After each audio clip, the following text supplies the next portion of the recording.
Habíamos eh, dejado la clase pasada en el análisis de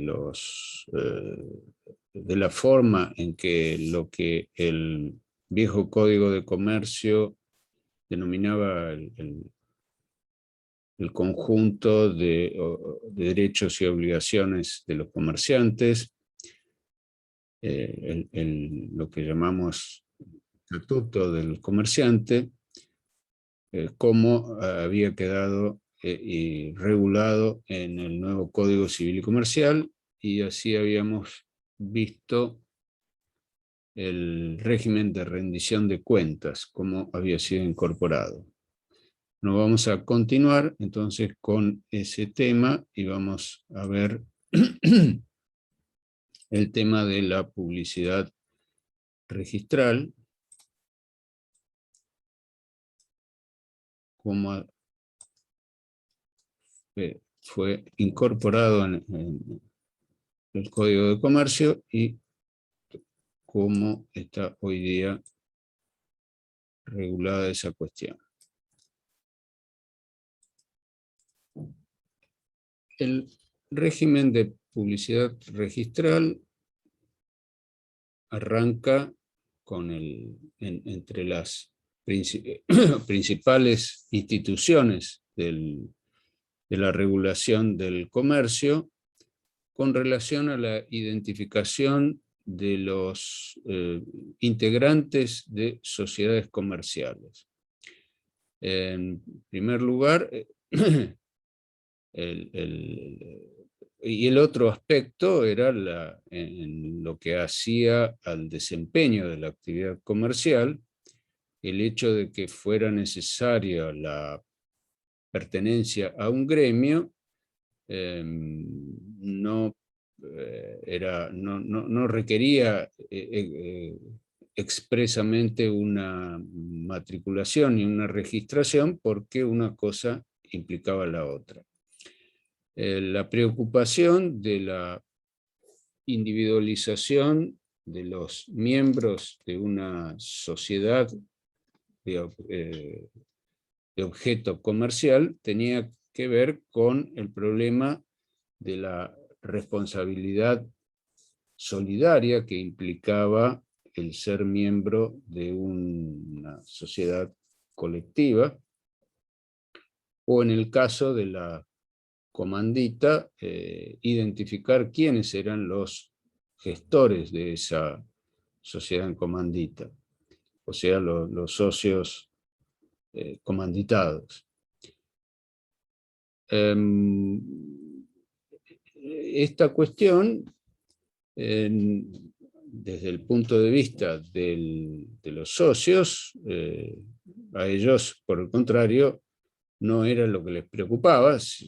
En la medida en que el negocio funcionaba bien, la manera de hacer conocer los miembros de la sociedad era importante en la medida que el nombre de las personas que la integraban agregaba crédito a esa sociedad. Y en caso de fracaso del negocio, los intereses se invertían. A los que habían sido miembros de la sociedad no les preocupaba, más bien les interesaba que nadie supiera cuál había sido su papel en esa sociedad, que no podía cumplir con sus obligaciones. Por lo que la tensión en esta materia se manifiesta desde el comienzo. Cuando al comerciante le interesaba hacer saber a los, en el ámbito en que se movían, la participación de alguna persona cuyo crédito le sumaba al de la sociedad, por su prestigio, por su patrimonio, etc., ese conocimiento lo hacían explícito a través de notas, de correspondencias, haciendo público que fulano de tal integraba la firma social. El problema entonces de los registros tiene que ver con la explicitación de la participación de los renuentes. El registro como institución explícita, como institución estatal, o en el marco de lo que en aquel momento podíamos entender como una institución estatal, aparecen aproximadamente en el siglo XVI, de la mano del proceso de incremento del poder político de las monarquías. Los monarcas van a introducir esta necesidad de que las sociedades se inscriban, aun cuando la eficacia de esta disposición existen muestras de que no era del todo satisfactoria, no se cumplía con esta necesidad de inscribirse, y en las ordenanzas de comercio que se van dictando en Francia, en España, quedan registros de estas quejas respecto de del bajo cumplimiento de este requisito de la registración. Primero se les va a exigir a los extranjeros, dado que en las pequeñas comunidades este problema de la falta de información y del ocultamiento tenía menor relevancia, pero las quejas que se le hacían llegar a los monarcas dan cuenta de que el cumplimiento y la eficacia de estas disposiciones de individualización de los miembros de las sociedades era baja. Cuando llegamos a la época de la codificación, principios del siglo XIX, el Código de Comercio francés, dictado, recordemos, en 1807, repitió las reglas que habían sido establecidas en estas ordenanzas de comercio, y estableciendo ya un mecanismo más riguroso en cuanto a la reglamentación de este problema de la individualización de los miembros de las sociedades, introduce la consecuencia jurídica, la regulación del Código de Comercio, introduce la consecuencia jurídica de la falta de inscripción.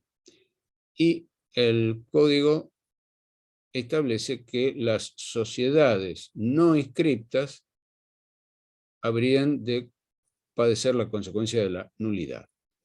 Esta disposición trajo serios problemas interpretativos, porque la disposición se limitaba a establecer en estos términos parcos la nulidad de las sociedades no inscriptas.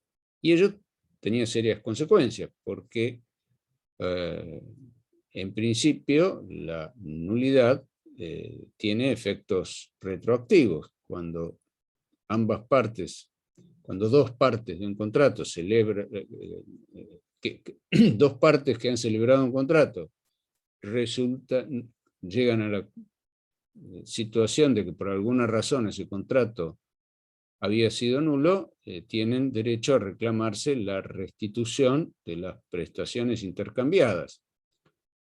En el caso de una sociedad, si la regla de la nulidad se aplicaba en un sentido estricto, significaba que los actos jurídicos celebrados por esa sociedad con terceros también debían considerarse nulos, por lo cual las dos, aparece un intento de interpretación menos riguroso, que fue el de sostener que la sociedad la sociedad no inscripta era nula hacia el futuro, no con efectos retroactivos. En cuanto al papel de la matrícula, en cuanto al papel del registro, ya a partir de la sanción del Código de Comercio francés, ese registro que se utilizaba para individualizar a los comerciantes va a agregar una segunda función, que se utilizaba para individualizar a los miembros que integraban una sociedad, se va a utilizar también para individualizar a los comerciantes. Entonces, recordemos que había desaparecido, ya para la época de la codificación, la institución de los gremios, una de las primeras decisiones de la Asamblea en Francia post-revolucionaria había sido la anulación de la institución de los gremios y el establecimiento de la plena libertad de trabajo, independientemente de la pertenencia o no a un gremio de comerciantes. Y esto no solamente implicaba la desaparición de los gremios de los comerciantes, sino de todas las actividades económicas. Por lo tanto, se hacía necesario establecer una forma de individualizar al comerciante. Antes era a través de la pertenencia al gremio y ahora aparece la carga de la matrícula. En cuanto a la legislación local, nuestro Código de Comercio, en su redacción originaria, va a seguir estas líneas del derecho comercial francés, repitiendo los mismos problemas. Las sociedades que no se inscriben serían nulas y los comerciantes también tenían que inscribirse, el comerciante individual también tenía que inscribirse en la matrícula o tenía que obtener su matrícula inscribiéndose en el mismo registro que cumplía la función de individualizar las sociedades.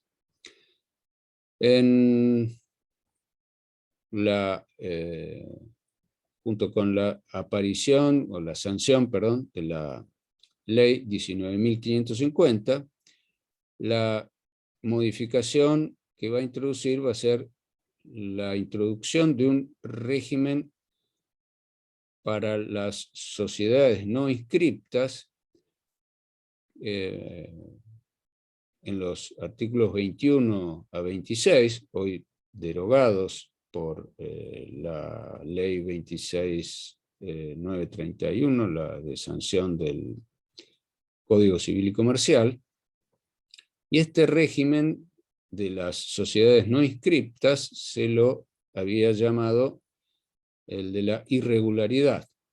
Aparecía la figura de las sociedades irregulares. Las consecuencias de la no inscripción en el marco de la Ley 19.550 en su redacción original eran la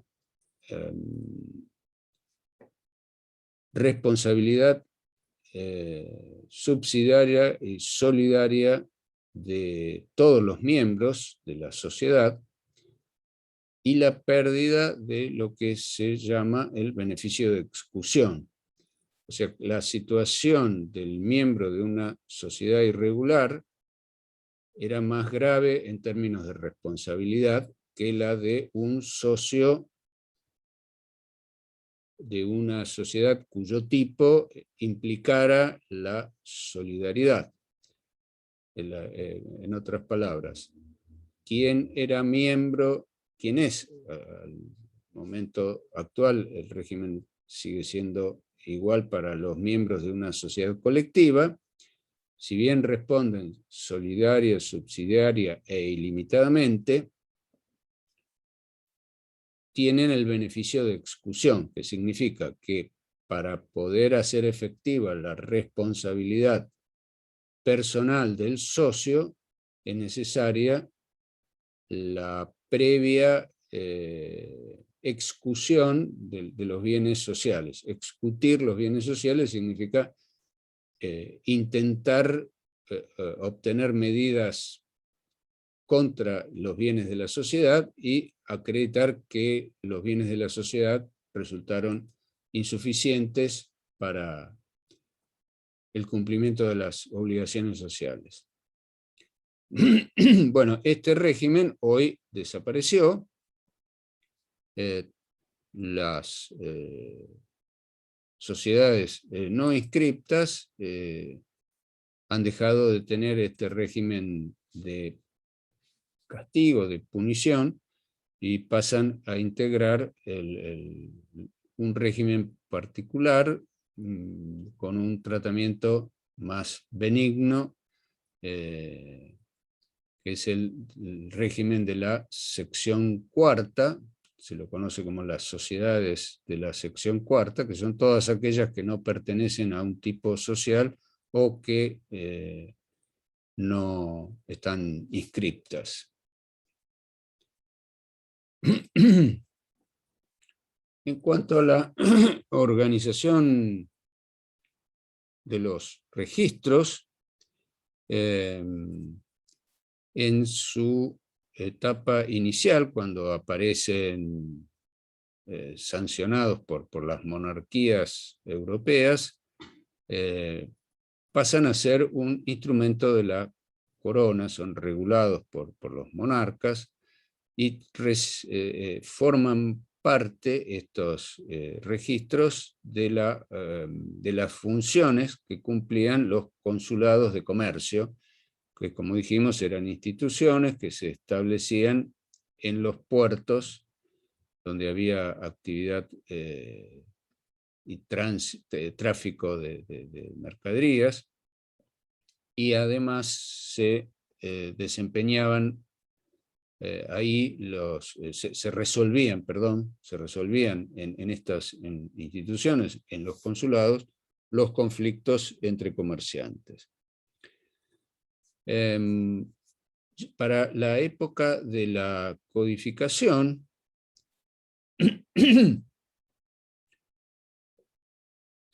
en nuestro país, el Código de Comercio establece que esta institución, que habría de cumplir esta función de individualizar a las sociedades a través de la inscripción del contrato social, y más que a las sociedades, a los miembros de la sociedad, y la matrícula del comerciante, fuera una institución a la que se denominó en el viejo Código de Comercio Registro Público de Comercio.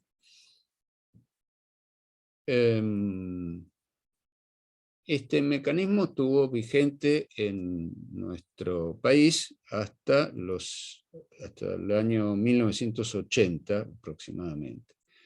En el año 1980 se produce una reforma legislativa en esta cuestión, que tuvo que ver con la simplificación del trámite con relación a las sociedades anónimas. Las sociedades anónimas estaban sometidas a un régimen particular porque, además de la necesidad de inscribir el contrato, las sociedades anónimas estaban sometidas al requisito de la conformidad administrativa. El origen de esta este requisito era una herencia del régimen monárquico, porque para la época en que se empieza a desarrollar esta forma de realizar negocios que luego se va a consolidar en la figura de las sociedades anónimas, en las estructuras antecedentes de la sociedad anónima moderna, va a aparecer la necesidad de que el monarca le otorgue una autorización a estas compañías. Su desarrollo coincide con la época de los descubrimientos y los viajes que van a empezar las potencias europeas a tratar de descubrir nuevos territorios y establecer para ellos la soberanía del monarca que autorizaba esas expediciones. Este fue el caso de las llamadas sociedades, compañías de Indias. Fundamentalmente va a constituir un antecedente en esta materia las compañías de Indias francesa, la inglesa, en Rusia, en Holanda también se establecen compañías de Indias con esta función desde cierto punto de vista, podríamos decir, con una doble función, porque por un lado debían cumplir con el rol de conquistar esos territorios para el monarca que les había otorgado la autorización, y por otro lado, esas compañías tenían una autorización para realizar negocios, generalmente en condiciones de algún tipo de monopolio en algún rubro para incentivar el proyecto naturalmente azaroso que implicaba organizar una expedición transatlántica, cruzar océanos, conquistar territorios, por lo cual estas primitivas sociedades anónimas eran en algún sentido fuerzas armadas privadas y en otro aspecto cumplían el objeto propio de lo que hoy es una sociedad anónima, en el sentido de que es una organización para la realización de negocios y distribuir fondos a sus inversores, porque estas compañías requerían de la participación de inversores que funcionaban bajo reglas distintas de los tipos sociales originarios en el mundo de los negocios europeos, que eran la sociedad en comandita y la sociedad responsable, la sociedad colectiva. Entonces, cuando bueno, por supuesto no mencioné a la Compañía de Indias Española porque se mantuvo, careció de financiación del público inversor. La financiación, en el caso de la Compañía de Indias, fue siempre por parte de la corona española, o más bien, la corona de Castilla, que en aquel momento, como ustedes saben, España, lo que hoy llamamos España, era un conjunto de coronas y de monarquías separadas. El casamiento de Isabel de Castilla y de Fernando de Aragón va a producir la unificación por una cuestión herencia, sus descendientes van a unificar la corona española. Bueno, como resabio de este origen de la sociedad anónima, la reglamentación de las sociedades anónimas va a incluir la necesidad de una autorización administrativa con una finalidad distinta de la que había cumplido en esta época de las compañías de descubrimiento. La finalidad que se le va a preservar en las legislaciones de sociedades posteriores a la época de la codificación, va a ser el de otorgarle, o más bien, de efectuar un control de legalidad.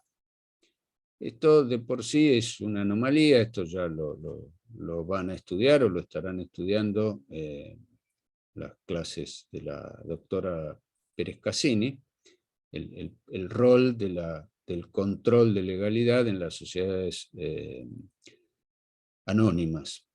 Esto está establecido en el artículo 167 de la ley 19.550, si no recuerdo mal el número.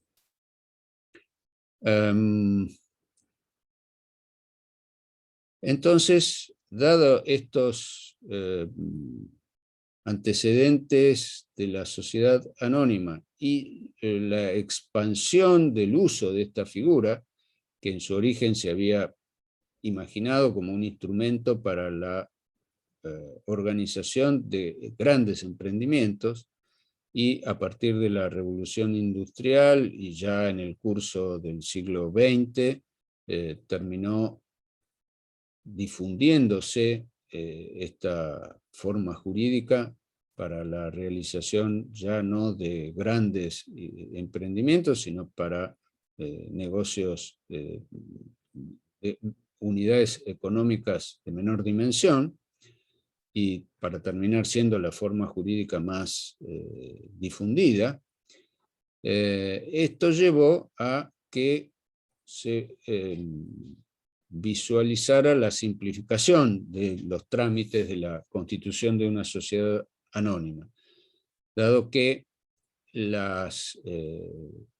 esta función de la conformación administrativa, que venía heredada de los monarcas, así como las funciones de los monarcas fueron en los regímenes presidencialistas latinoamericanos, fueron transferidas a la figura del presidente, del poder ejecutivo. En la organización de estos países, y siguiendo de alguna manera también las líneas que esto había tenido en Europa, se crean estructuras administrativas para asumir estas como una delegación de la función del Poder Ejecutivo, para cumplir este rol de la autorización, de la conformidad administrativa para el funcionamiento de las sociedades anónimas. Entonces, cuando se quería constituir en una sociedad anónima, el trámite se cumplía, por un lado, ante esta agencia estatal, que va a adoptar el nombre de Inspección de Personas Jurídicas o Dirección de Personas Jurídicas, según la jurisdicción, y una vez obtenida la autorización administrativa, el trámite pasaba al Registro Público de Comercio para registrar el estatuto social.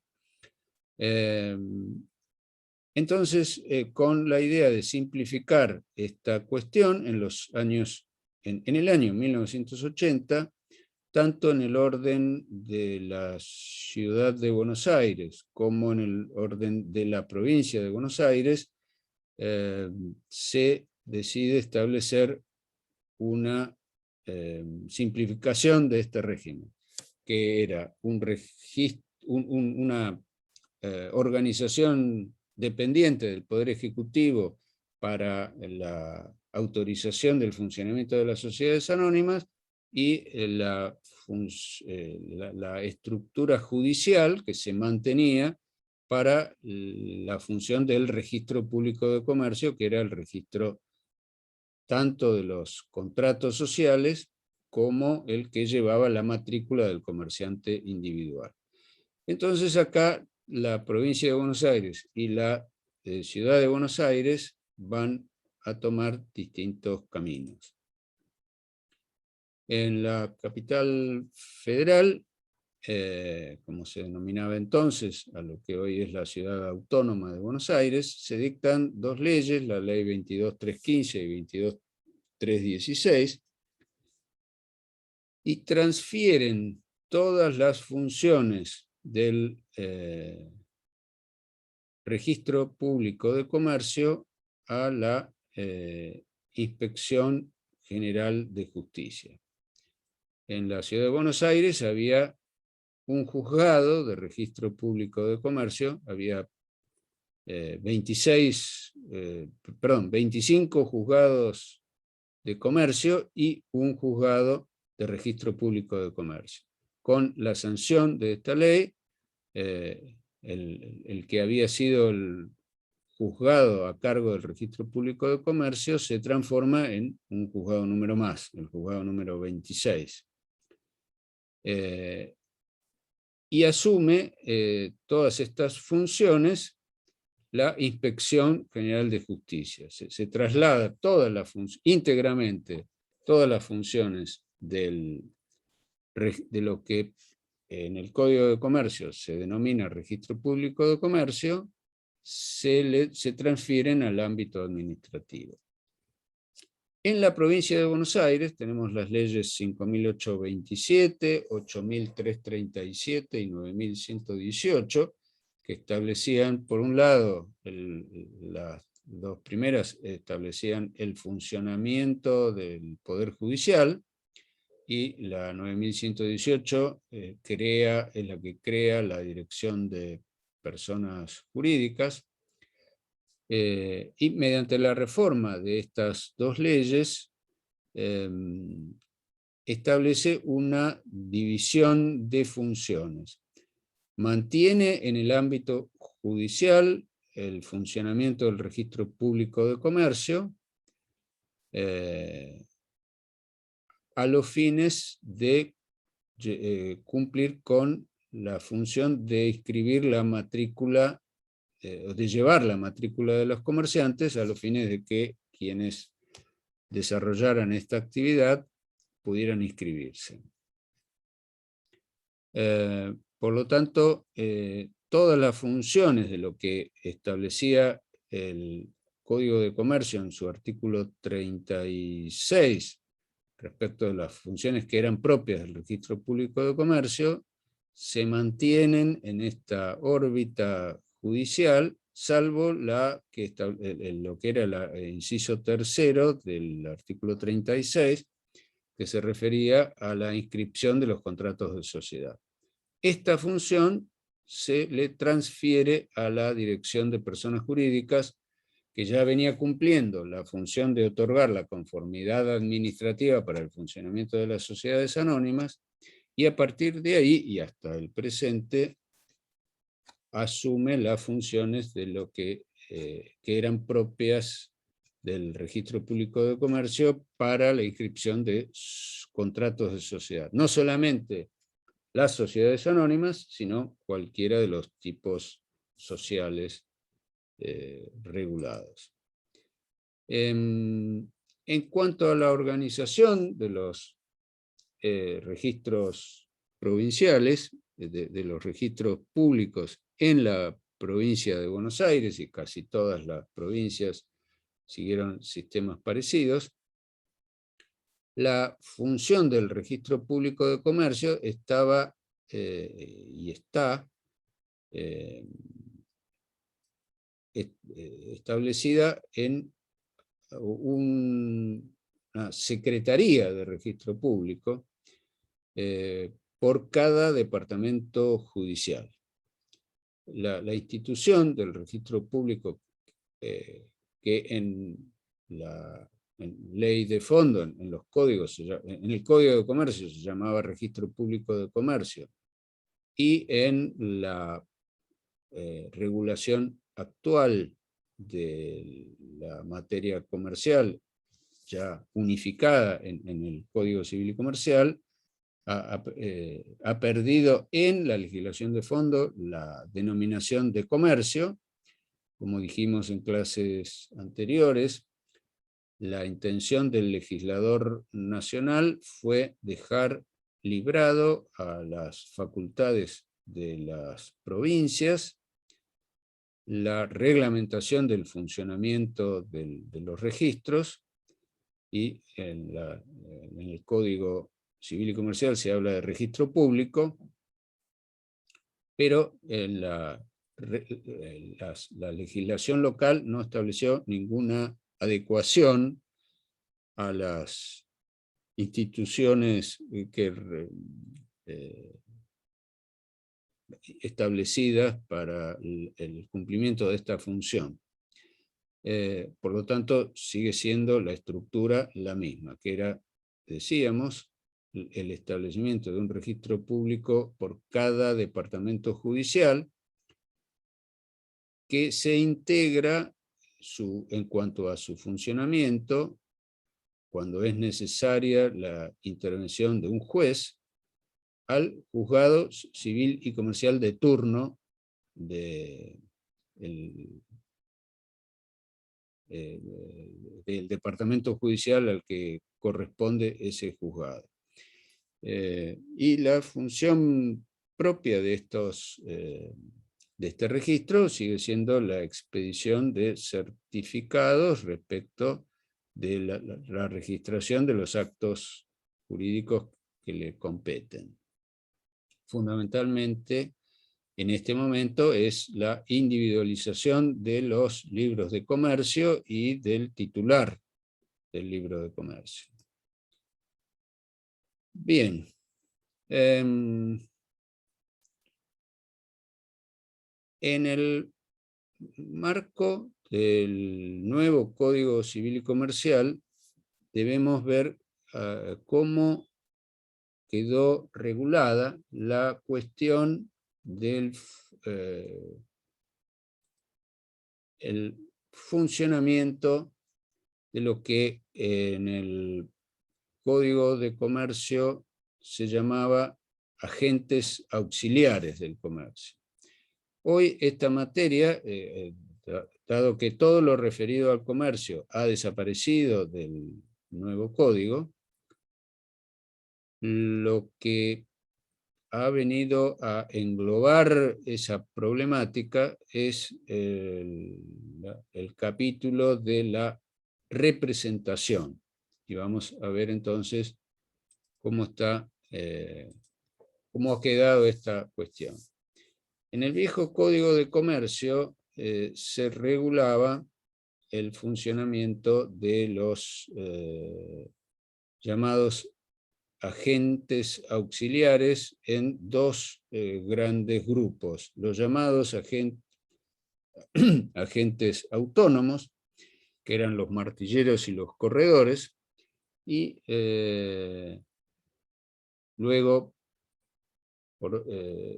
están estos casos de agentes autónomos fueron ampliados por otras leyes posteriores, como la ley de seguros, o más bien el régimen de seguros y el régimen de funcionamiento de las bolsas de comercio y los mercados de valores, que introdujeron las figuras de otros tipos de agentes.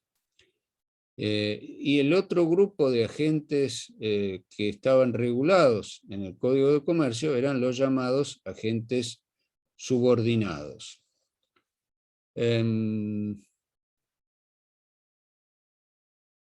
Dentro de los agentes subordinados tenemos los factores, que eran en la denominación propia de la época, un factor de comercio era el empleado principal de una casa de comercio, de un fondo de comercio, de una empresa, que tenía una función de representación general para todos los actos propios de la actividad comercial. Hoy ya no hablamos de factor, hablamos de gerente para referirnos al empleado principal. Y por otro lado, el viejo código regulaba la figura de los dependientes, que eran aquellos empleados que tenían un poder de representación limitado a ciertas áreas específicas, o sea que un establecimiento, según la complejidad de su estructura administrativa, podía tener un gerente general y responsables de ciertas áreas que tenían un poder de representación vinculado a la materia de esas áreas, un departamento de compras, un departamento de ventas, etc. Y en el viejo código se hacía referencia a la figura de los simples empleados que carecían de funciones de representación externa, desarrollaban actividades internas.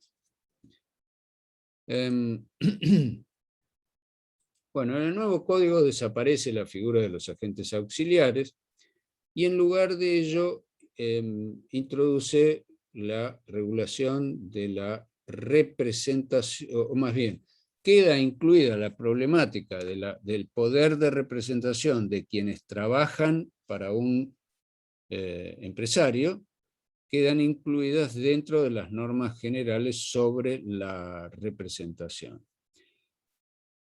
Pero mantiene la regulación de estas actividades que eran la de los martilleros, la de los corredores, la cuestión del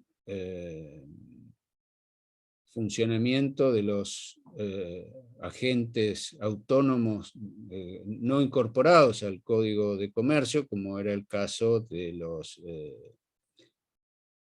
agentes, los promotores, asesores de seguros y toda la variedad que se ha ido ampliando de lo que antes se llamaba agentes de bolsa. Vamos a ver cuando estudiemos el régimen de los mercados de valores en la nueva organización del mercado de capitales, las distintas funciones de los distintos agentes.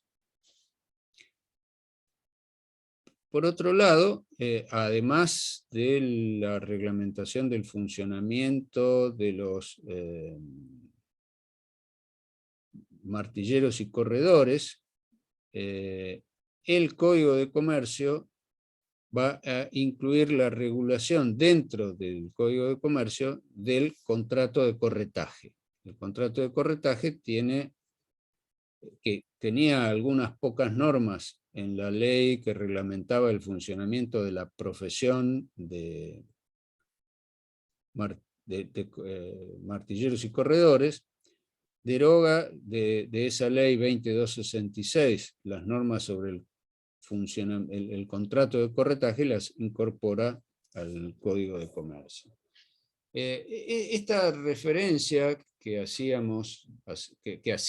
el Código de Comercio y que la doctrina lo interpretaba bajo estas dos clases de agentes autónomos y agentes auxiliares, estaba dada en función del papel del agente.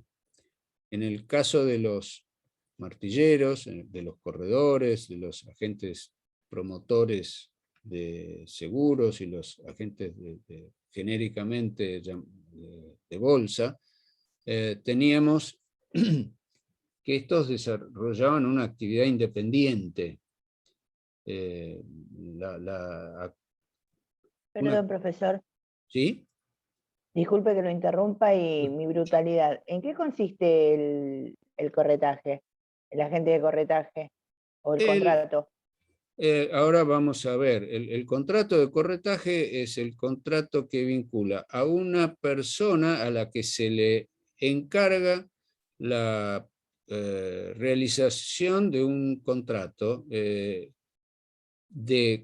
normalmente o bien de compra-venta o bien de locación. En la práctica,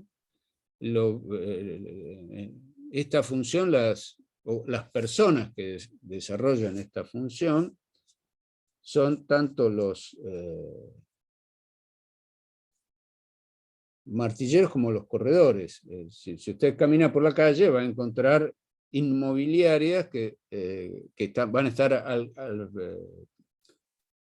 la actividad de estas inmobiliarias la van a desarrollar personas que habrán obtenido la autorización para funcionar como martilleros a la vez que como corredores.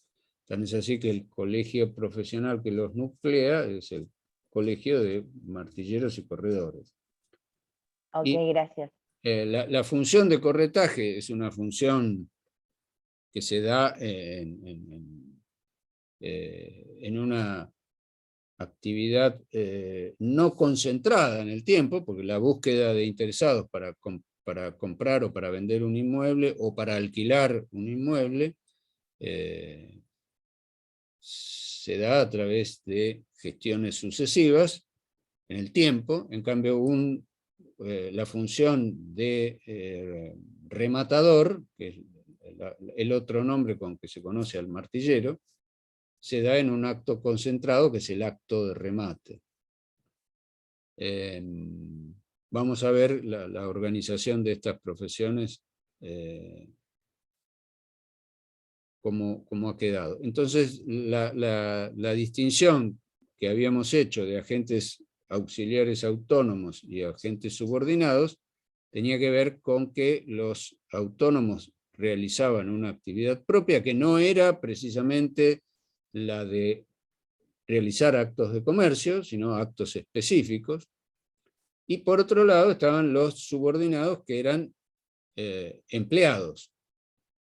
Esta cuestión en el nuevo, en el marco del viejo Código de Comercio, se había ido reformando el capítulo correspondiente al funcionamiento de los agentes subordinados, se había ido reformando, dado que la sanción de la Ley de Contrato de Trabajo, allá en el año 73, absorbió la mayor parte de las regulaciones que había incluido el Código de Comercio para resolver el funcionamiento de las relaciones entre el comerciante y sus empleados. La cuestión que quedaba regulada en el marco del Código de Comercio era la facultad de los empleados y de los factores y dependientes para comprometer al principal en el marco de sus negocios, que es lo que vamos a ver ahora, y que ahora quedó regulado dentro del problema de la representación. Entonces, la regulación de las normas sobre representación las tenemos en el libro primero, título cuarto, capítulo 8 del nuevo Código Civil y Comercial. Tenemos el artículo 358, que establece 3 formas de representación: la voluntaria, la legal y la orgánica. Vamos a compartir en pantalla el texto legal del que estamos hablando.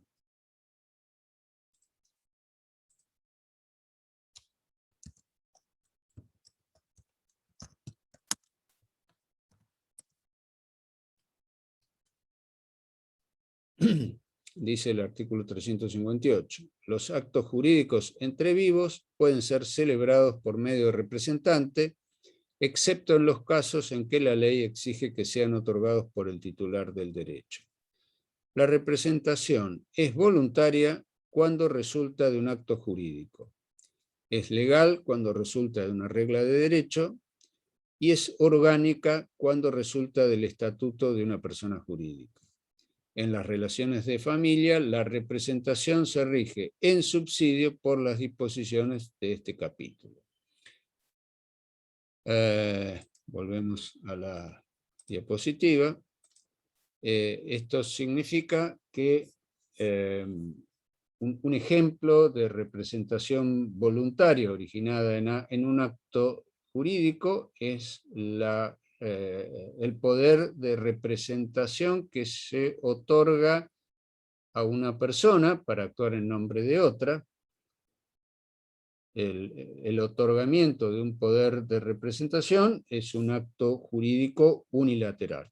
Cuando uno va a un escribano y otorga un poder de representación, está otorgando un mecanismo, está creando un mecanismo de representación voluntaria.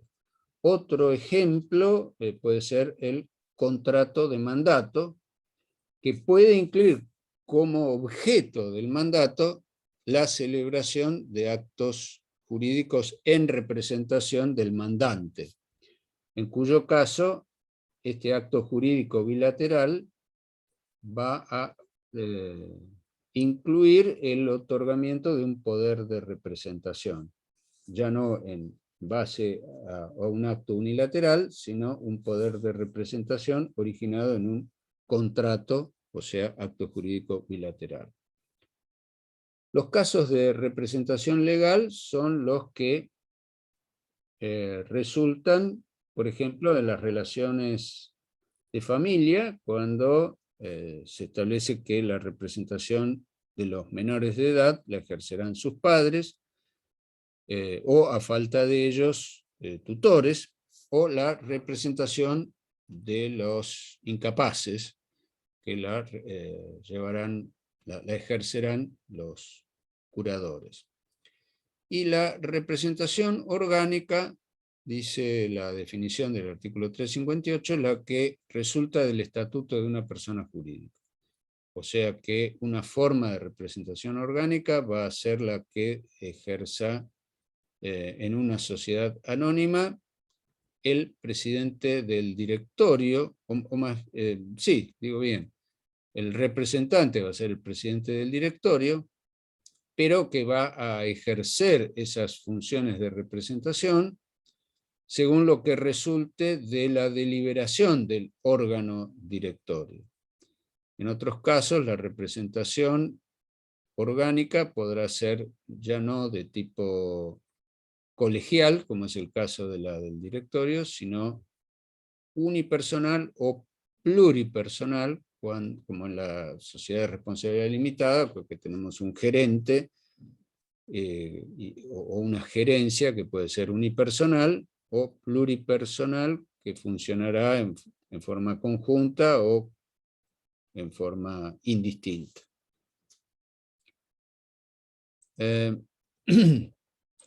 Bueno, en el caso de la representación que implica el desempeño de un empleado al frente de una empresa, no vamos a analizar todas las normas referidas a la representación, que incluye el Código Civil y Comercial, sino que vamos a referirnos a la que es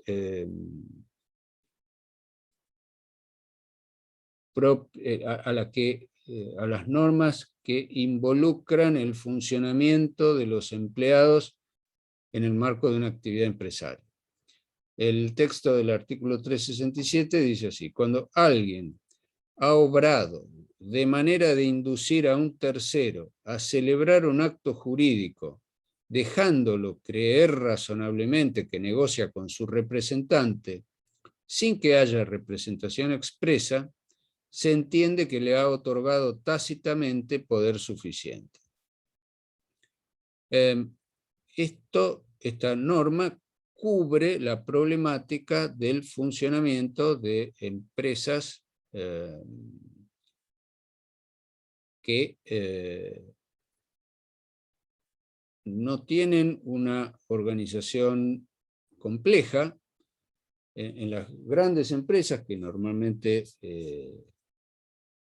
desarrollan su actividad bajo la forma de sociedades anónimas. Cuando estas empresas deciden establecer un mecanismo de división del trabajo que implique el funcionamiento, que implique el desempeño de las funciones de representación a través de distintos funcionarios, normalmente otorgan poderes notariales. La sociedad, el directorio de la sociedad anónima resuelve otorgar un poder de representación a favor de tales y cuales empleados. Pero cuando la organización no es tan compleja, las funciones de representación la desempeñan los empleados sin el otorgamiento de poderes. Entonces, la cobertura legal de este tipo de situaciones está contemplada en esta disposición, que está establecida con el propósito de proteger a los terceros que no tienen a la vista la persona que contrata, por ejemplo, en un pequeño autoservicio, el empleado que está al frente, que puede no ser el dueño, es el que compra las mercaderías y le formula requerimientos a sus proveedores, y no exhibe un poder notarial porque la estructura de la organización no justifica para el dueño del establecimiento el gasto de tener que ir a un escribano y la pérdida de tiempo. Entonces simplemente el empleado que está al frente es el que realiza los pedidos de compra de mercaderías a los proveedores. Y el problema de los proveedores es que, en caso, llegado a la circunstancia en que hubiera alguna dificultad en el cumplimiento de las obligaciones, es hacer responsable de esas operaciones no al empleado que generó las órdenes de compra, sino al dueño del establecimiento. De ahí la necesidad de dar cobertura a estas situaciones que la ley llama representación aparente, en la medida que el dueño del establecimiento ha contribuido a generar esta apariencia de tener a un empleado al frente de ese establecimiento, y que para los terceros que contratan con el establecimiento, tanto los consumidores como los proveedores, tienen la impresión de que esa persona que está al frente es una persona con facultades suficientes para comprometer en el marco de las actividades del establecimiento, para comprometer patrimonialmente al dueño del establecimiento. Entonces, acá se da esto que se llama una representación aparente otorgada en forma tácita. Bueno, este artículo con relación a este tema agrega, dice: a tal efecto se presume que quien de manera notoria tiene la administración de un establecimiento abierto al público es apoderado para todos los actos propios de la gestión ordinaria de éste. Los dependientes que se desempeñan en el establecimiento están facultados para todos los actos que ordinariamente correspondan a las funciones que realizan. O sea que si estamos hablando de un establecimiento un poco más complejo, ya no una tienda de barrio, un autoservicio de barrio, sino una tienda más importante, podemos llegar a encontrar que esa función de realizar pedidos de compra a los proveedores, a lo mejor no la realiza el empleado principal, sino la realizan empleados que están a cargo de áreas más específicas.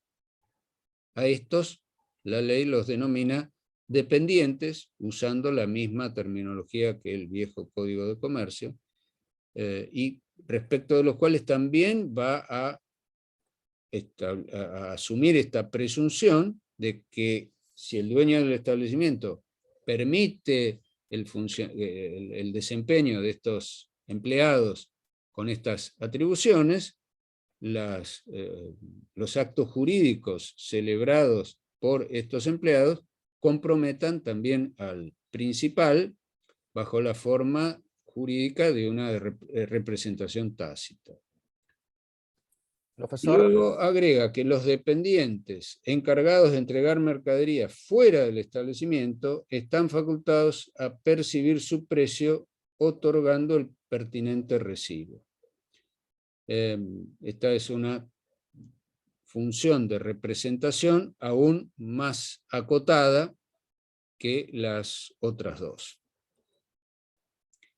Bien, vamos a ver entonces rápidamente el régimen de los martilleros y corredores y del contrato de corretaje. Vamos a cambiar de imagen compartida y vamos a poner a la vista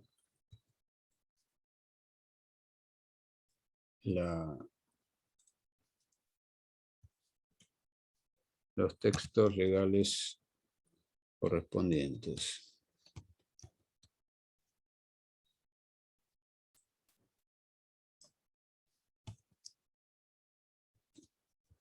Un momento, por favor.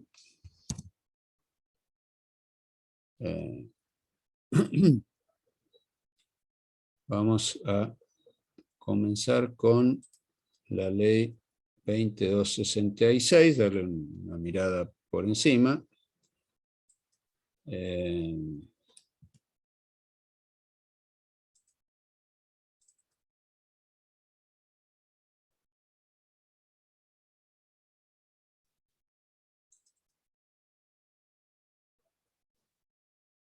Un momentito de paciencia que la tengo en PDF y la aplicación que abre los archivos PDF es más lenta, no sé por qué.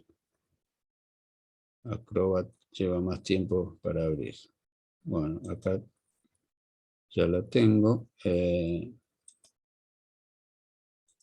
Vamos a ponerla en pantalla.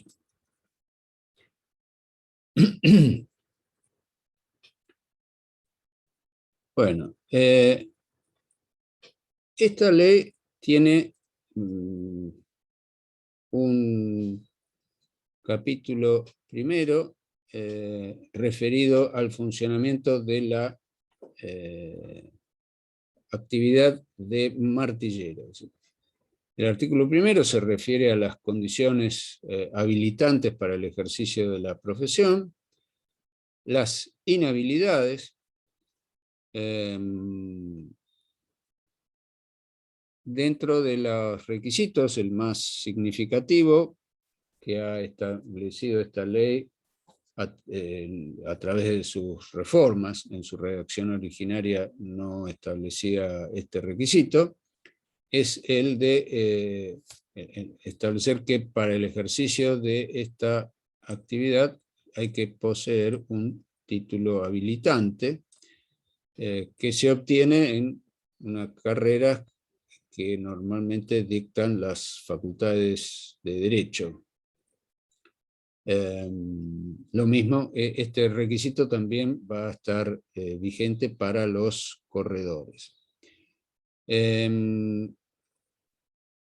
La ley regula la existencia de una matrícula. Deberán inscribirse las personas que cumplan con los requisitos, o sea, que tengan el título habilitante, se tienen que inscribir en una matrícula. En la provincia de Buenos Aires, además de la inscripción, esta matrícula la lleva el registro público, pero en la provincia de Buenos Aires, además de inscribirse en el registro público, se tienen que inscribir en un colegio profesional, porque dentro de las facultades de ejercicio del poder de policía local de las provincias, la provincia de Buenos Aires ha regulado la existencia de un colegio de martilleros. Tenemos las incompatibilidades, las facultades, que las facultades de un martillero es realizar ventas en remate público que puede ser encargado por un particular, o en otros casos los remates pueden ser dispuestos por una autoridad judicial en el marco de un proceso judicial. Por ejemplo, cuando se llega a la ejecución de una deuda y frente al incumplimiento de la sentencia de remate se dispone la venta de bienes que hubieran sido embargados, este remate judicial va a ser llevado a cabo por personas que tengan esta habilitación. También pueden realizar tasaciones, solicitar, recabar informes a oficinas públicas, registro de la propiedad, por ejemplo, y pueden solicitar a las autoridades medidas de garantía para el desarrollo del acto de remate. El acto de remate no está regulado ni en la ley esta, 2266, ni está regulado en el Código Civil y Comercial. Es un acto que funciona sobre la base de usos y costumbres. Sí va a estar regulado las formalidades dentro del capítulo de obligaciones. Vamos a ver que, por ejemplo, bueno, además de tener que llevar libros y de otorgar garantías a las partes con quienes celebran el acto de que los derechos que se van a ofrecer a través del acto de remate corresponden a personas que estén legitimadas para hacerlo. Cuando el remate es privado, el rematador actúa frente a los terceros, ejerciendo una facultad de representación del comitente, de la persona que le encarga al martillero que venda ese bien a través de un remate. También está regulado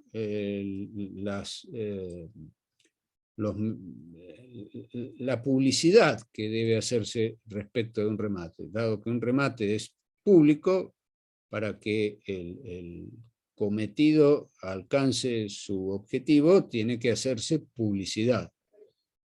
Y el remate en sí mismo consiste en una especie de concurso a ver quién ofrece un mejor precio respecto de un bien. La dinámica del remate supone la recepción de ofertas y existe la limitación de que solamente el martillero va a poder aceptar las posturas que se realicen de viva voz. Esto en la práctica se cumple de una manera bastante distorsionada, en el sentido de que el juego de los oferentes en un remate es parecido, podríamos hacer una comparación con el juego del póker, donde la habilidad del jugador es no demostrar el valor de las cartas que mantiene ocultas durante el juego, y es apostar sobre la base de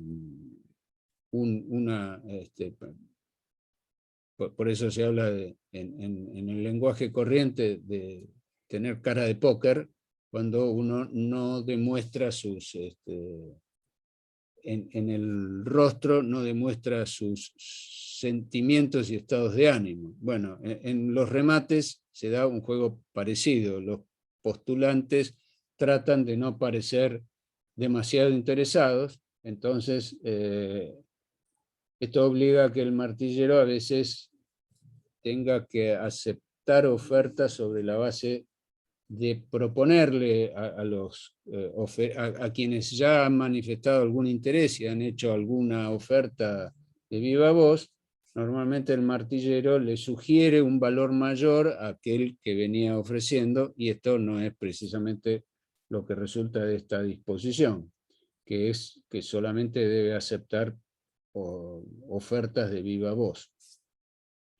Bueno, en definitiva, cuando las ofertas cuando no se producen aumentos a las ofertas existentes, las ofertas son de orden creciente, se parte de un valor base, o si las condiciones del remate así lo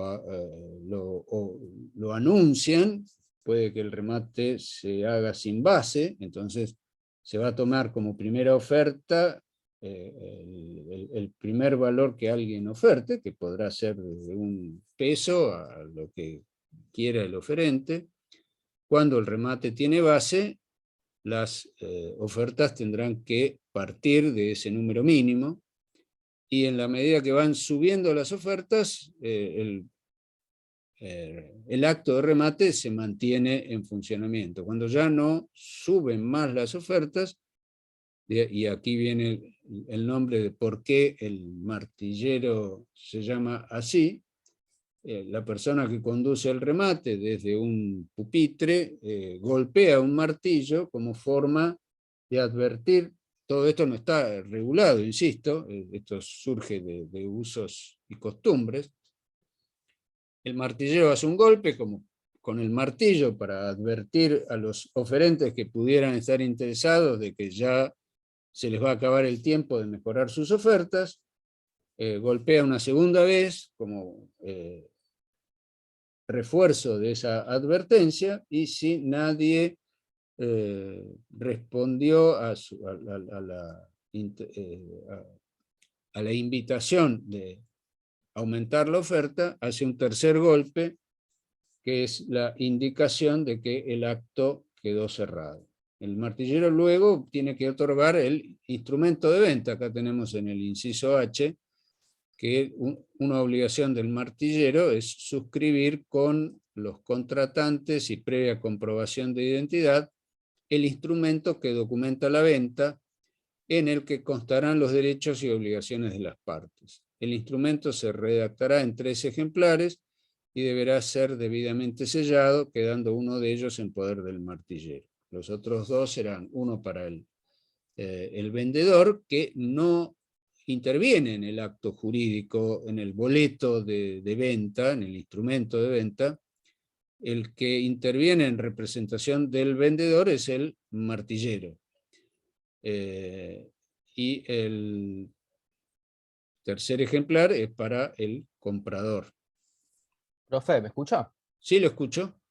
Es por eso que también es costumbre en los contratos concebirlo como un supuesto, en el supuesto que no sea un procedimiento judicial, como una venta forzosa, ¿no?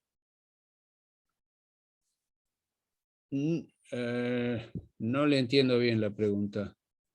No, porque he leído que en los contratos, lo que son las subastas, a veces se las entienden como supuestos de compraventa forzosas. Nunca entendí muy bien por qué, pero...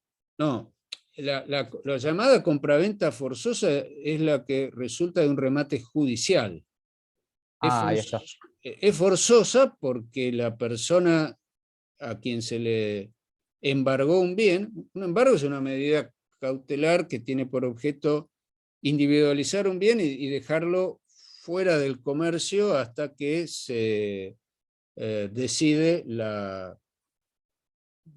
venta. Cuando llega el momento de la venta, esa venta es forzosa porque el dueño no quería vender, pero es obligado a verse desapoderado de ese bien porque incumplió una obligación. Pero eso se da en el marco de un remate judicial. En los remates privados no son ventas forzosas, porque quien ofrece los bienes, quien llama a un martillero para que le intente venderle sus bienes, lo hace de manera voluntaria. Listo, gracias. No, de nada. Continuamos entonces con el... Perdón, profesor. Sí, Entonces es forzosa porque esa venta se hace por la vía judicial. sí, sí, sí, sí, Ah, ok. Gracias. de nada. Bien. Bueno, dejo a ustedes la lectura del régimen legal con más detenimiento. Bueno, otro aspecto importante es que el martillero tiene derecho a una comisión. Cuando el remate fracasa, el martillero tiene derecho, cuando es lo que se llama la media comisión, cuando no hay posibilidad de concretar la operación de venta, tiene derecho a una media comisión, y cuando la operación se concreta, la comisión es un porcentaje que está establecido o bien en las condiciones del remate, cuando el remate es privado, o bien en la resolución judicial, cuando el remate es judicial. La media comisión se da en el caso de suspensión del remate por razones ajenas al, al martillero. Tiene derecho a percibir la comisión que determine el juez según los casos. Se habla de media comisión, que es lo que generalmente se establece en la práctica, pero en definitiva lo fija el juez.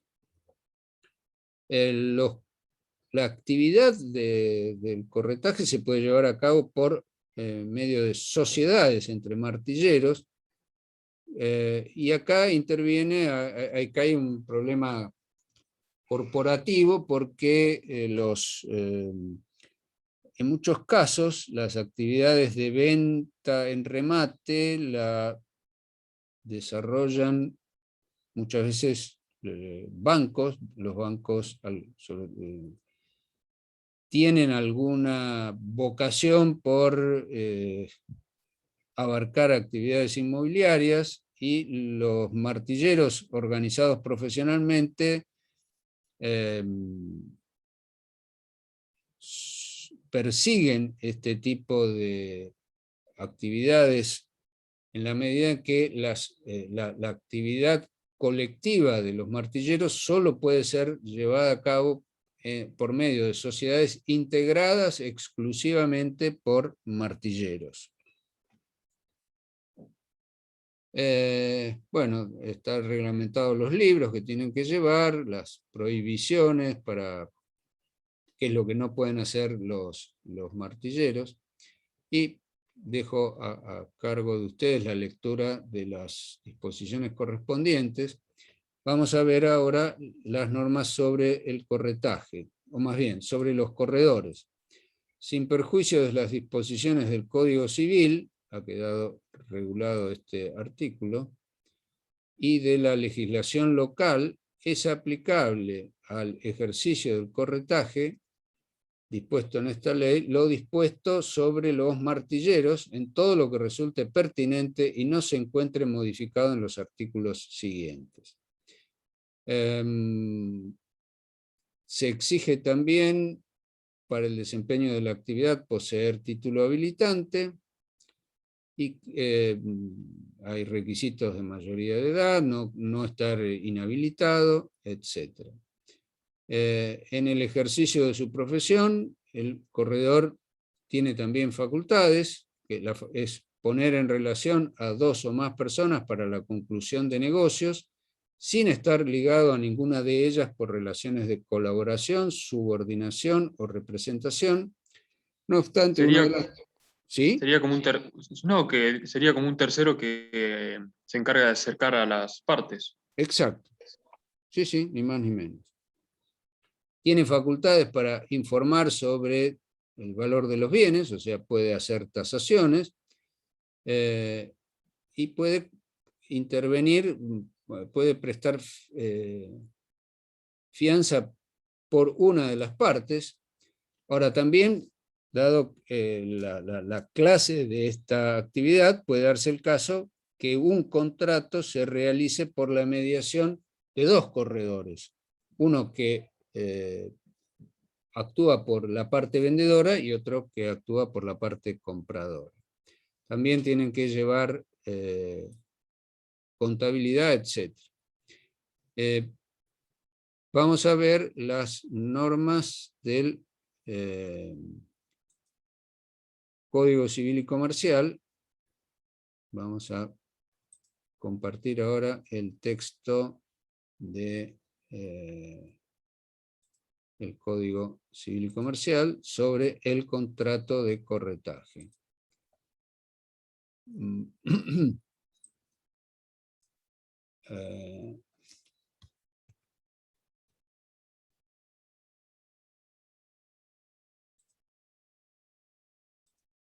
Un momento que visualizamos.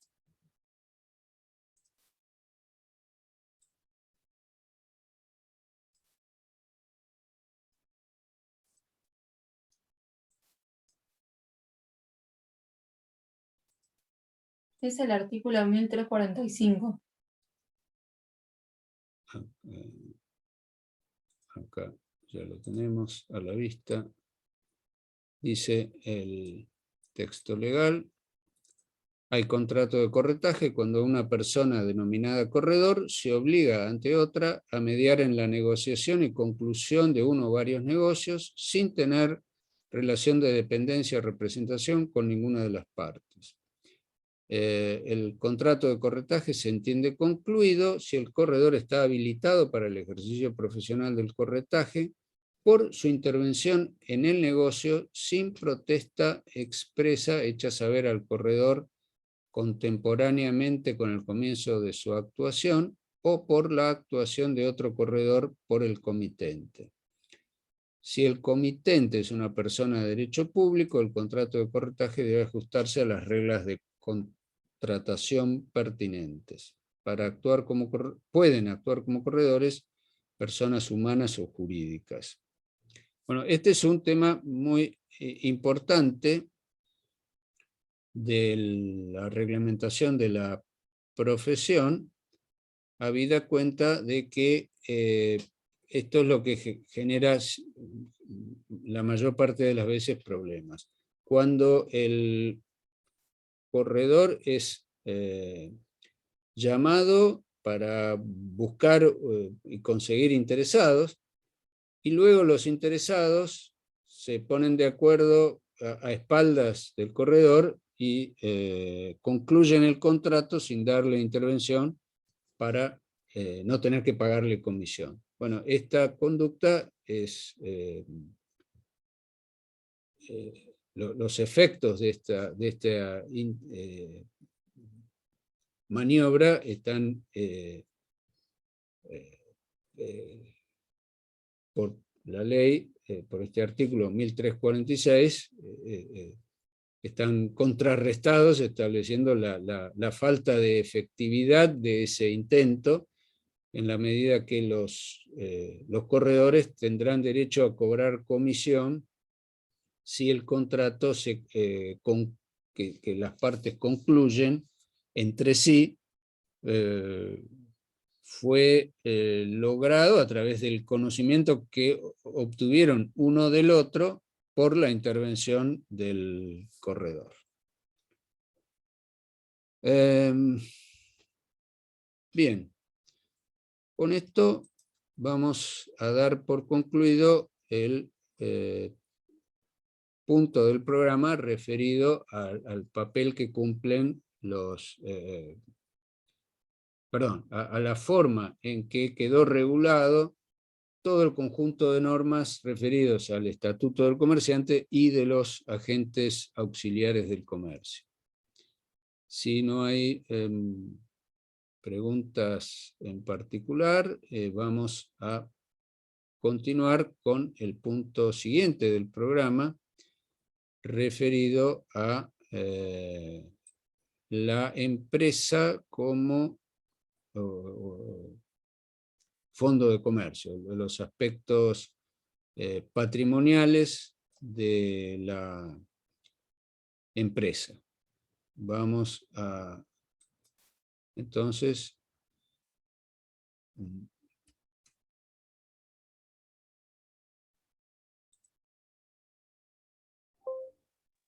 Profesor, ¿sí?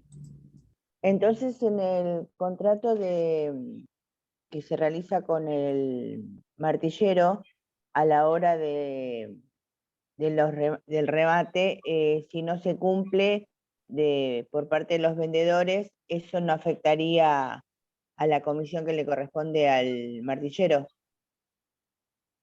porque se tiene que cumplir sí o sí. ¿Está hablando de corredor o de martillero? No me quedó claro si cuando usted se refería en el artículo 1346 Eso se del Código refiere Civil. al funcionamiento de la profesión, o del contrato de corretaje. En el caso del martillero no hay dudas acerca de la intervención del martillero, porque es explícito que la compra se realiza por la Por medio del remate. Exacto. Hay una situación desde el punto de vista cronológico, está clarísimo cuándo es el remate, y si el remate si es exitoso, la instrumentación del mismo es simultánea o a la finalización del acto. Automática. En cambio, en el corretaje, la actividad se da, la actividad de contactar a las partes es el resultado de entrevistas sucesivas, el interesado va, mira la casa, va, mira otra, y vuelve porque le gustó la primera. Y entonces llega un momento que se encuentra con el vendedor y tienen que firmar un contrato. Ahora, en esta cuestión de pasos sucesivos, puede ser que las partes le digan al martillero: no me interesa, le agradezco su actuación, y en ese caso no se generó derecho a comisión. Ahora, si el contrato, si el martillero, perdón, si el corredor se entera de que esas mismas partes que él vinculó terminaron celebrando el contrato, va a tener derecho a reclamarle la comisión. Ah, ok. Bien, ahora Ese sí. problema se da en el marco del ejercicio del corretaje, no del remate, porque en el remate Perfecto. la naturaleza de las cosas es diferente. Bien, muchas gracias. No, por favor.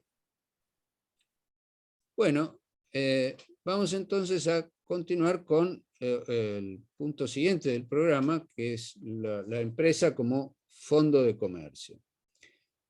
Desde el punto de vista patrimonial, vemos que un fondo de comercio es un conjunto de elementos que podemos diferenciarlo en dos aspectos.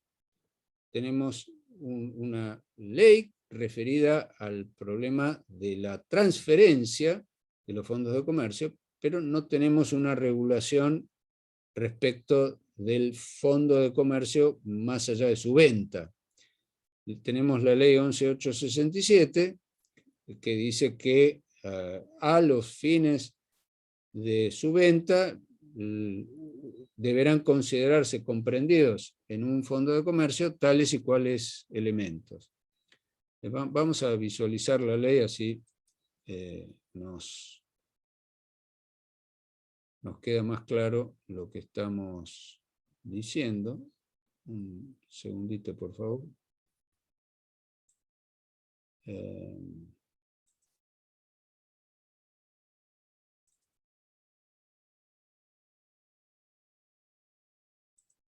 Ya lo ponemos a la vista.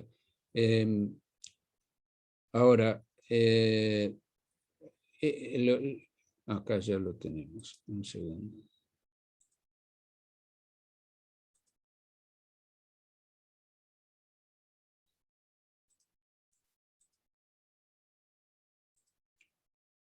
dice el artículo primero, decláranse elementos constitutivos de un establecimiento comercial o fondo de comercio a los efectos de su transmisión por cualquier título, las instalaciones, existencias en mercaderías, nombre y enseña comercial, la clientela, el derecho al local, las patentes de invención, las marcas de fábrica, los dibujos y modelos industriales, las distinciones honoríficas y todos los demás derechos derivados de la propiedad comercial o artística.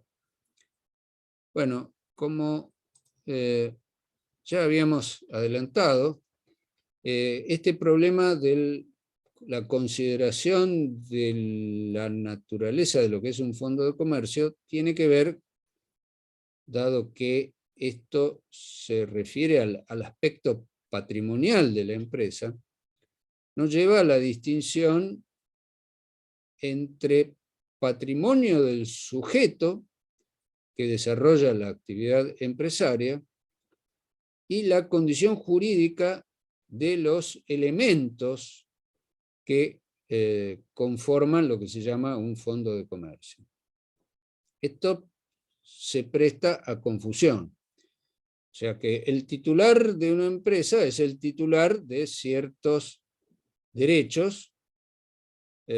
Algunos se van a considerar comprendidos dentro de lo que es un fondo de comercio y otros van a ser elementos, derechos que estén dentro del patrimonio del sujeto, pero no dentro del fondo de comercio. Bueno, llevados al análisis y distinción de estos elementos, la ley determina que cuando alguien quiere vender un fondo de comercio, en principio quedan incluidos estos elementos. Y dentro de estos elementos que enumera el artículo primero, vamos a ver que hay algunos a los que la doctrina denomina estáticos y otros a los que denomina dinámicos. Los estáticos son tanto los activos como los pasivos que están registrados en el balance del titular de la empresa. Y el elemento dinámico es algo que no se refleja en el balance, es lo que se conoce normalmente con el nombre de valor empresa en marcha, que su condición jurídica es algo un tanto evanescente y vamos a tratar de desentrañarlo a lo largo de las explicaciones siguientes. Bueno, decíamos que los aspectos estáticos los tenemos, perdón,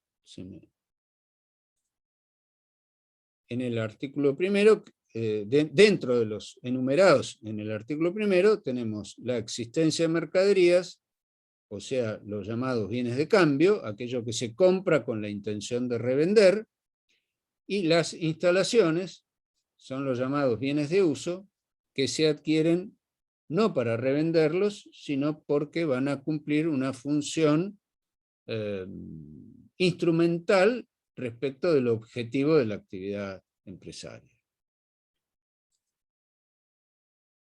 Dentro de los demás elementos que enumera el artículo primero, tenemos bienes que son inmateriales, pero que tienen una función importante respecto de la generación de ese elemento dinámico que también se llamaba empresa en marcha, que tiene que ver con la generación de un valor adicional. Cuando alguien posee bienes con capacidad reproductiva y los organiza de manera tal que logra conseguir un valor adicional, bueno, es para generar ese valor adicional, el empresario, el que explota esos bienes con esa aptitud particular, está generando un nuevo valor. Ahora, ¿cómo se llega a ese valor adicional? Bueno, confluyen numerosos aspectos que la legislación se encarga de enumerar a título enunciativo. Después, a la hora de la venta de un establecimiento comercial, puede ser que el comprador no esté interesado en la totalidad de ellos, o que esté interesado en alguno de los elementos que la ley no incluye. Esto no condiciona a las partes. El único valor de esta enumeración que establece el artículo 1 es el de considerar que si las partes no pactaron nada en contrario, o no especificaron nada, más bien, habrán de considerarse comprendidos en la operación todos estos elementos. Una pregunta. Dígame. ¿Tiene que haber elementos, cómo decirlo, que deban estar sí o sí para que se trate de una transferencia de fondo de comercio o no? Bueno, esa pregunta es interesante porque la regulación de la ley 11.867 es bastante escueta y puede darse el caso de operaciones, como decimos, como vengo de decir, dado que la ley establece estas pocas reglas y la práctica de los negocios puede dar lugar a que las partes estén interesadas en distintos elementos, va a aparecer la problemática de determinar cuándo la inclusión de algunos de estos elementos dé lugar a la aplicación de las reglas específicas de esta ley respecto de la oponibilidad o no de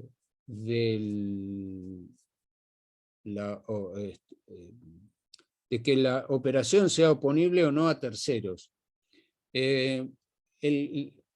Adelanto, esto normalmente es un punto que aparece después en la explicación, pero habida cuenta de su pregunta, voy a anticipar una explicación que en este momento a lo mejor no le resulta del todo clara, pero esto se va a aclarar cuando avancemos en el tema. El criterio jurisprudencial, que no es del todo explícito, normalmente sostiene que que la aplicación de los aspectos formales de la ley de transferencia de fondos de comercio, o sea, la necesidad de publicar edictos, que es lo que establece la ley, la necesidad de retener el precio y demás, se aplica a aquellas transferencias en las cuales la operación de venta desvíe el flujo de fondos que generaba esa actividad y que era aquello que los acreedores tenían en expectativa como elemento para haberle concedido crédito a su deudor. En otras palabras, vamos a ver que de estos elementos dinámicos, algunos, según la configuración particular de cada empresa, algunos habrán de ser aquellos que tengan un papel particular en la generación de esos flujos de fondos. Vamos a ver más adelante a qué llamamos flujo de fondos, porque esto es una expresión que no está explicitada. La ley de transferencia de fondos de comercio no habla de flujo de fondos. La expresión flujo de fondos es una noción desarrollada más bien en el ámbito de las finanzas, que no ha tenido un encuadramiento legal por parte de ninguna norma en particular, pero en lo que hace al funcionamiento de una empresa en marcha es un una cuestión central. Vamos a desarrollar esta noción de flujo de fondo, pero esto tiene que ver con el problema de que la visión originaria de la noción de patrimonio fue una noción estática. Y en la práctica se demuestra que esta visión estática es insuficiente. Entonces, le redondeo la respuesta a su pregunta, que es que en general la jurisprudencia considera que deben aplicarse las reglas de la ley 11.867 a todas aquellas transferencias en las que la operación en sí va a desviar ese flujo de fondos. Normalmente el flujo de fondos está asociado a la clientela. Vamos a ver qué se entiende por clientela, cuya que es uno de los elementos que tenemos a la vista acá en esta diapositiva, porque está mencionado por el artículo primero. Claro, sería como la diferencia entre vender más y menos en la práctica, ¿o no? El desvío ese de flujo de fondo, por ejemplo. No, yo no lo La expresaría. clientela. No me parece que sea la manera más feliz de explicarlo, porque no es un problema de vender más o menos. Cuando en una transferencia de fondo de comercio se incluye la clientela, esto implica que el vendedor se excluye del desenvolvimiento en la actividad. No puede ejercer no le puede hacer competencia al vendedor, porque está cobrando por transferirle al comprador la posibilidad de seguir haciendo negocios con las personas que eventualmente lo hacía el vendedor. No es una cuestión de vender más o menos, es cuestión de vender o de no vender, porque si yo compro un establecimiento en funcionamiento, espero continuar con el flujo de negocios, con la posibilidad de acceder a la clientela que tenía el vendedor, aquel que me vendió el fondo de comercio. De lo contrario, no pagaría nada y desarrollaría yo mi propio negocio y trataría de hacerme de mi propia clientela. Si yo pago una suma de dinero por eso, tengo el derecho de que el vendedor se excluya de esa actividad y no me haga competencia. ¿Se ve un poco mejor la idea que quiero expresar? Sí. Gracias. De nada. Bueno, esto llevó a adelantar un poco el desarrollo de la explicación de estos elementos, pero yendo a al desarrollo uno por uno, tenemos que la ley 11.867 se refiere al nombre. La expresión nombre comercial hoy ha sido sustituida en la ley 22.362 por la expresión designación de una actividad. Hasta la vigencia de esta ley 22.362, que vamos a estudiar en detalle en clases sucesivas,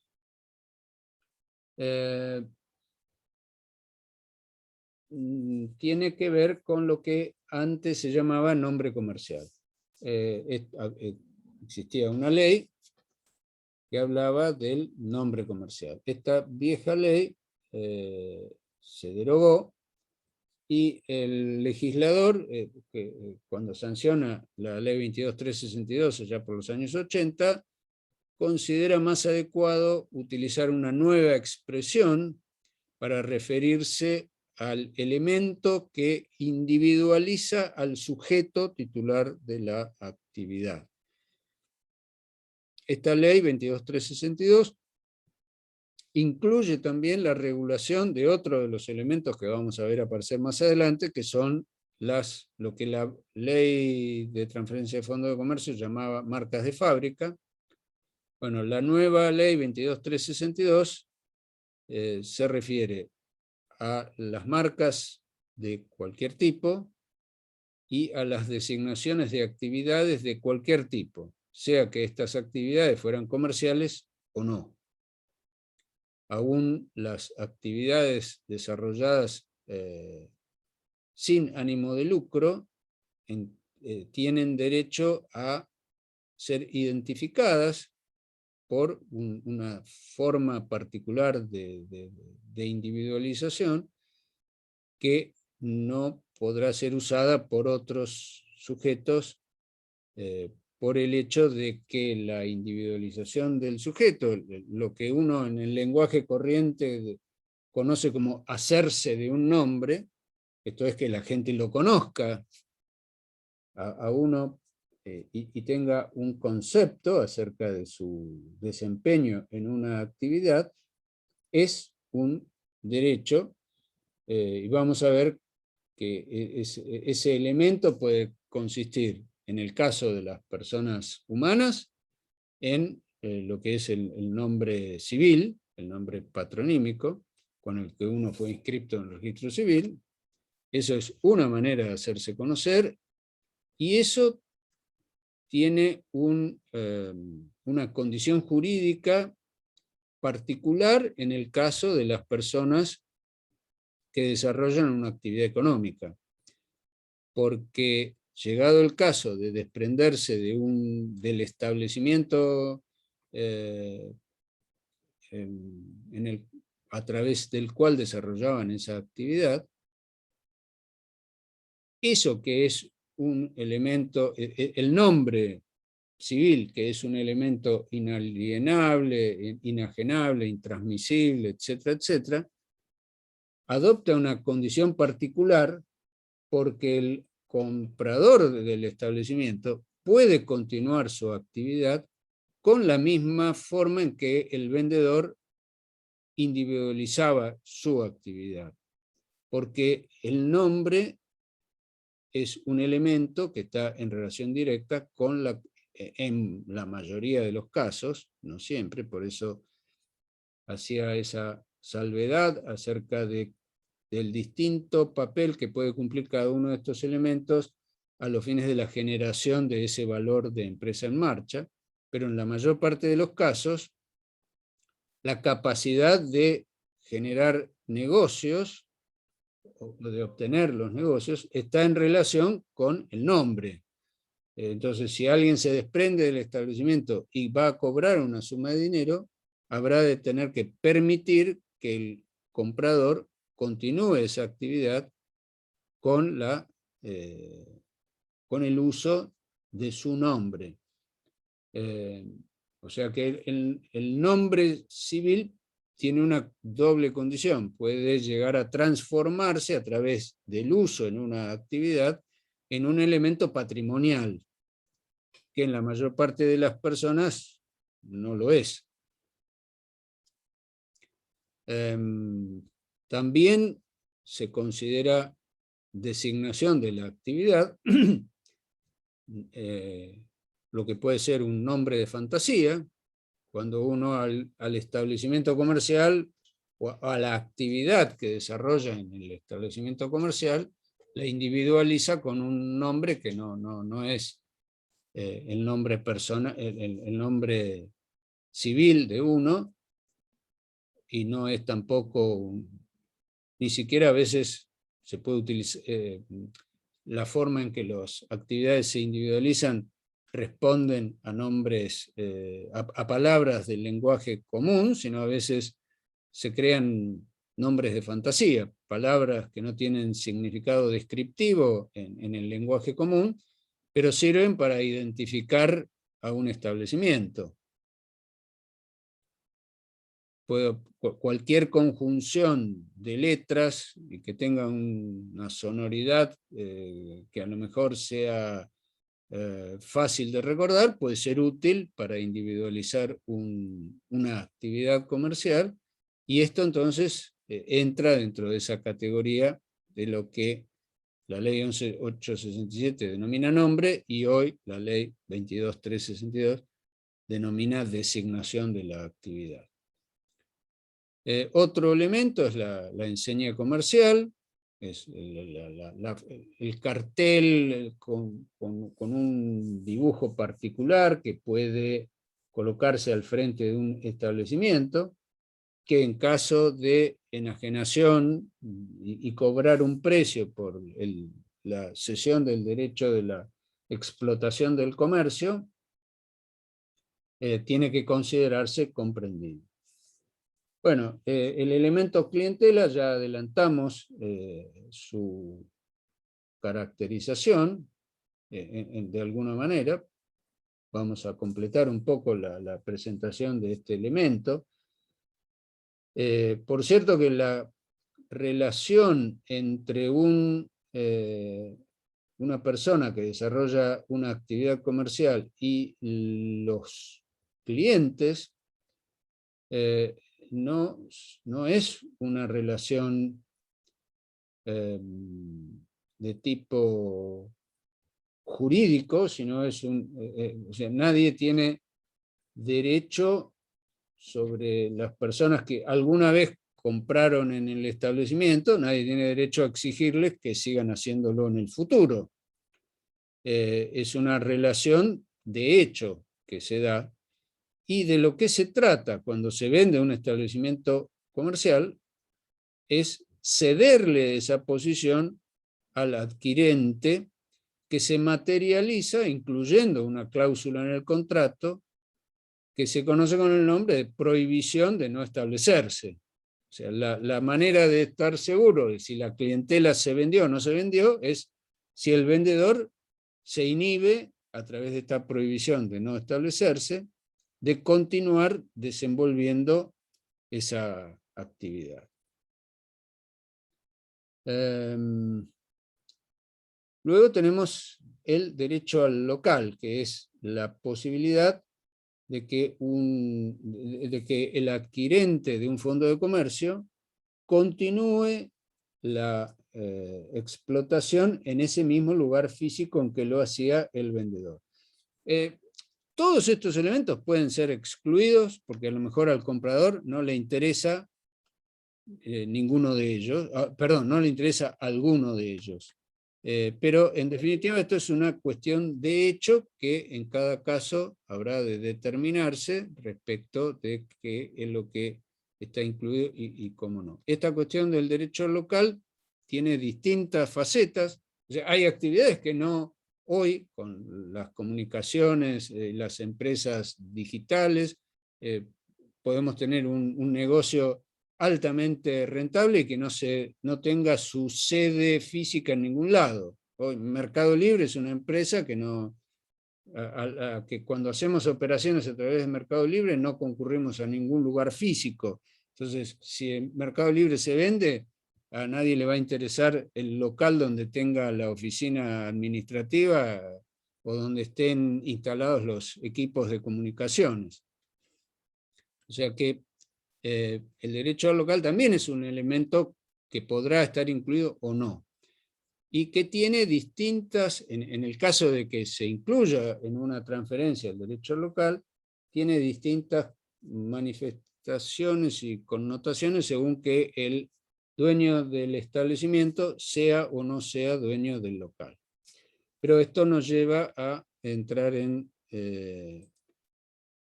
aclaraciones más complicadas que, dado la hora la vamos a tener que dejar para la próxima clase. No sé si hay alguna pregunta que me quieran Profesor, hacer. Sí, lo escucho. ¿le puedo hacer una pregunta? Sí, Cuando sí. usted habló sobre los aspectos de la empresa como fondo de comercio, había dicho que el estático era reflejado en el balance del titular. Y justo se me cortó cuando pasó el dinámico. El dinámico es lo que se conoce como valor empresa en marcha, sobre lo que vamos a hablar en las próximas clases. Es un tema con relativa complejidad, pero el elemento dinámico es ese, el valor empresa en marcha. En las próximas clases nos va a quedar más claro a qué nos referimos con eso. Bueno, muchas gracias. No, de nada. ¿Alguna otra pregunta? Bueno, nos veremos el próximo lunes, si Dios quiere, y que tengan un buen fin de semana. Hasta luego. Bien, profesor. Chao, profe, Una gracias. Gracias. Que tenga un buen fin de semana. pregunta.